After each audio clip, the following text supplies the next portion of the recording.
Dennis Owens takes an in-depth look at plans for Harrisburg's Wild West Museum. Hi, Dennis. Hi, guys. Steve Reed's middle name is Russell, and isn't that fitting? Because he's trying to rustle up support for an Old West museum here in Harrisburg. He's already purchased a number of artifacts in several western states. But how wild is the idea of a Wild West museum here in this eastern capital? Well, we recently boarded the noon stage to Colorado in search of some answers.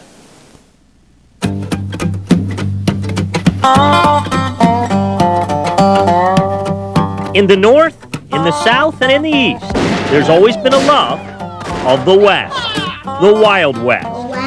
For generations, pint-sized gunslingers have shot up living rooms, feathered heads, lurked behind couches. But the West could soon go from childhood fantasy to adult reality.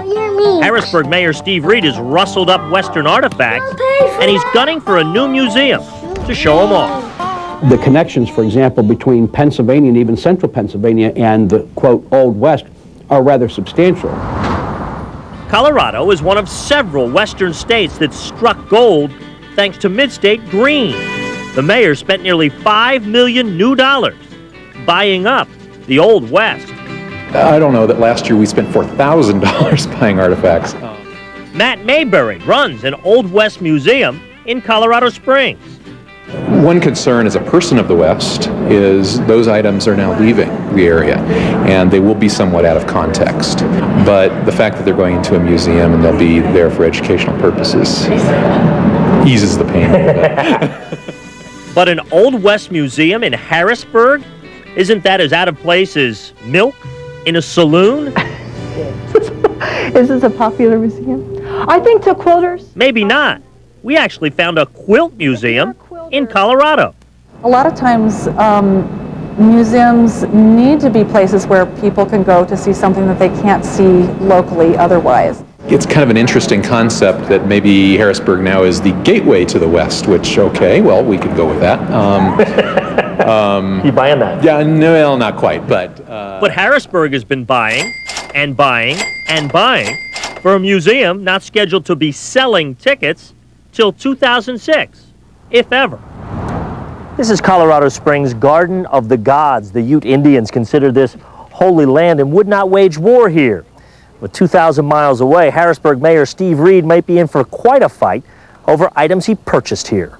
If I'm going to back a bond as a co-signer... City Councilwoman Linda Thompson thinks the mayor is wearing a black hat on this one.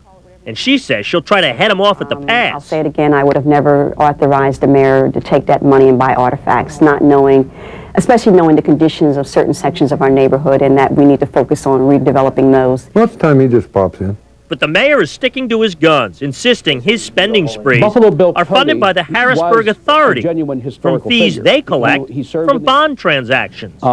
Those fees have gone into the account that we have used to acquire the artifacts. Well, that's not tax dollars. There's been no tax dollars of the taxpayers of the city of Harrisburg going into the artifact acquisitions. Again, I argue the point that the fact that the city has guaranteed to pay those bonds if the Harrisburg Authority went belly up, they would ultimately become the burden of the taxpayers. A Wild West museum would join the Civil War Museum and Fire Museum, which already exist, and proposed Sports and African American Museum. Well, the mayor believes if you build museums, tourists will come. When you have all that together in one town, wow, you are a nationally scaled, national class tourism attraction. And that's very good for Harrisburg's long-term economic strength. So is he a villain or a visionary? That depends on who you ask, but there's no question he's blazing a trail. You don't achieve significant or great steps by setting safe, small, short-term goals. Now, Harrisburg Mayor Steve Reed, kind of a legend in central Pennsylvania, and his legend is growing in the western states, especially among antique dealers. We'll talk to a number of them, get their thoughts on his purchases, and we'll also show you some of the things he bought. That's tomorrow at 6, right here. Rick and Alicia? Dennis, the mayor alluded to this substantial connection between Harrisburg and the Old West. Like what exactly? Well, if you were to ask him that question, you better have a half hour as he answers it. He's very passionate about this topic, and he can cite you chapter and verse of a number of examples, two that come to mind. You've heard of Butch Cassidy and the Sundance Kid? Sure. Well, the Sundance Kid is from Pennsylvania, and the #2 man at Little Bighorn, #2 man to George Custer, was from Harrisburg, as was his wife. Those are two examples he gave me, but he's got a whole book on this topic. He's very passionate about it, Rick. He does love the Wild West. Yeah. Yep. Thanks, Dennis. And we'll be right back.